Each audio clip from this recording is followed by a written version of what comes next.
Welcome back to Frugal Friday on the YouTube channel Is Fire For Me. I'm Jesse, and this is my wife Kim, and we're reading through the book The Art of Frugal Hedonism. And Kim, what chapter are we on this week? We are on chapter 12. And chapter 12 is to enjoy excess. We have virtually no evidence to support our claims here, but your authors suspect it's mighty unwholesome to live by any ethos 365 days a year. Your neural pathways need regular shake-ups to keep them nice and elastic, so we advocate periodic abandonment of all forms of regular behavior. There's a risk for some frugalists to become fixated on only consuming the necessary minimums or only doing what is functional. This may be frugality, but it is not frugal hedonism. The frugal hedonist regularly prioritizes and indulges in the unnecessary, frolicking in the ocean for hours, making leisurely love, falling asleep in the park all afternoon, or staying up until dawn to finish a gripping book. This kind of abandon is, if anything, more available to the person who is not burying themselves in a stupor of fiscally supplied indulgences. Your authors suggest using the extra free time and inventiveness you acquire as a frugal hedonist to be behaviorally excessive and frivolous as often as desired. Here are some sample possibilities.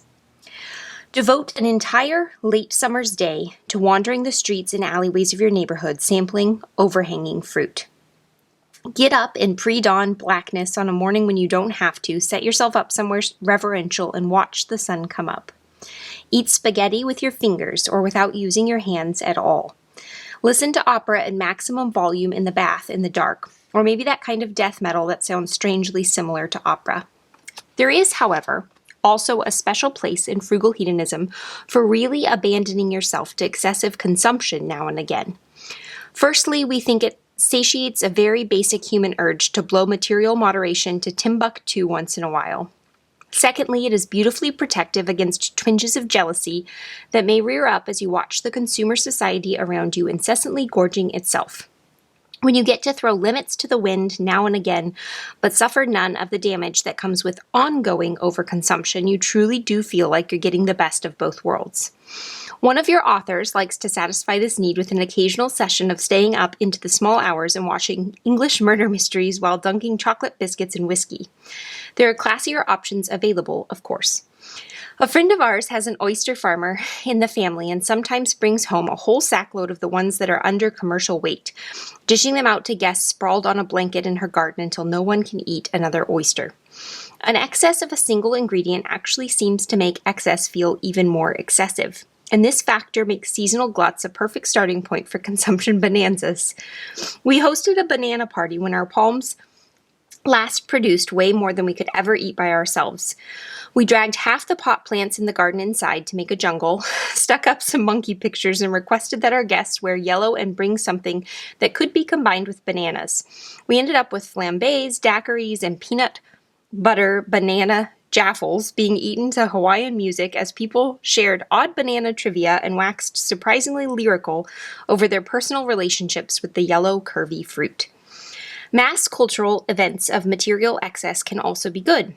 Think Halloween trick-or-treating and Easter egg hunts, the latter at least being as available to adults as to children.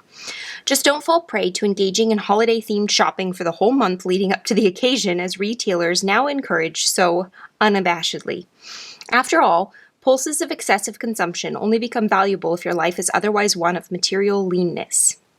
In this context, they offer the intoxication of breaking all the rules and acquire their proper glory.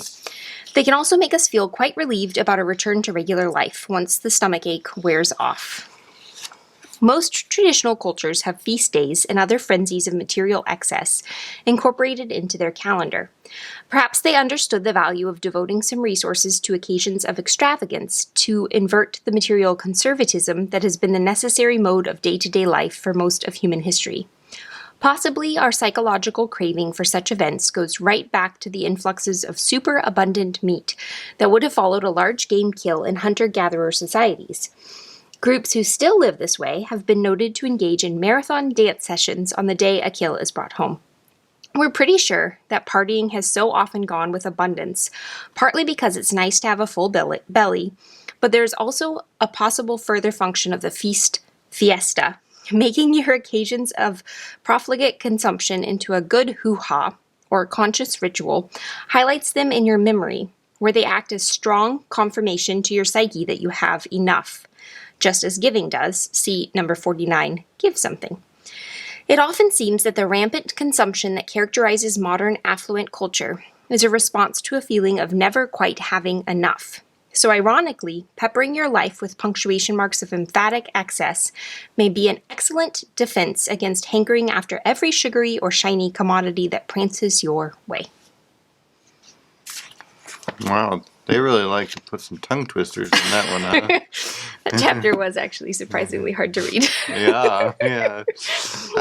So I think that you tried to do this, but I think you find this to be fairly difficult based on your upbringing. What would you say to that? I think that's probably somewhat true. Is there something specific that you're thinking of? Yeah, mostly just kind of like taking a day off to do something without worrying about the rest of life going on and stuff like that. I definitely think it's easier to do in a different environment than your own home environment where you have maybe normal chores and things kind of weighing you down. I definitely can recall a few times just in recent history when I've applied some of this principle.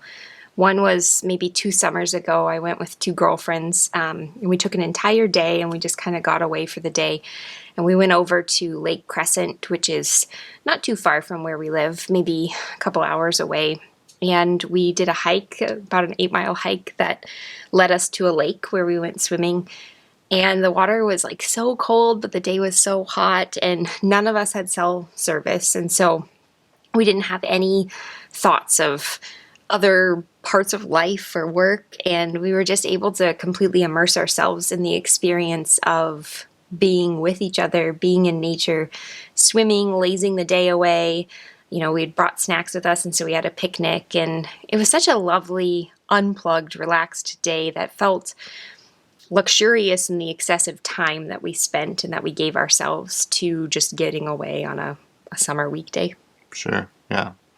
So if you watched the video earlier in the week, I announced our mini retirement that we're planning to take, and where we're planning to take about 2 years off of working full time and most likely traveling of some sort if that opens back up to a point where we can do it. But I think this is kind of my goal with this 2-year off period, is to kind of take that time, travel, not really have too much must-do type stuff.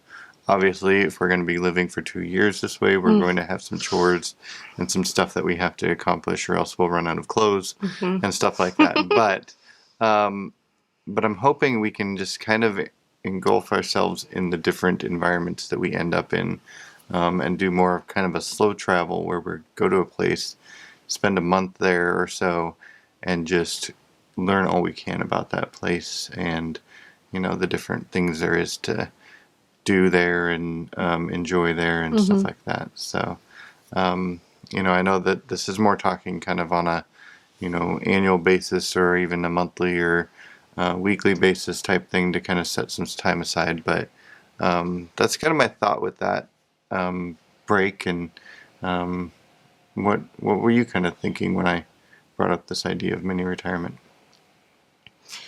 I don't know that I've fully thought it through. I just said I was on board. So, but I think for this enjoy excess principle, one thing that we can definitely do, and we tie into that, is if as we're traveling, we come across, you know, maybe a type of fruit or something like they mentioned in here that isn't native to where we're at, and we somehow see that we can get our hands on quite a bit of it, we'll probably enjoy like different excesses that we see in different places that aren't maybe as common here where we live.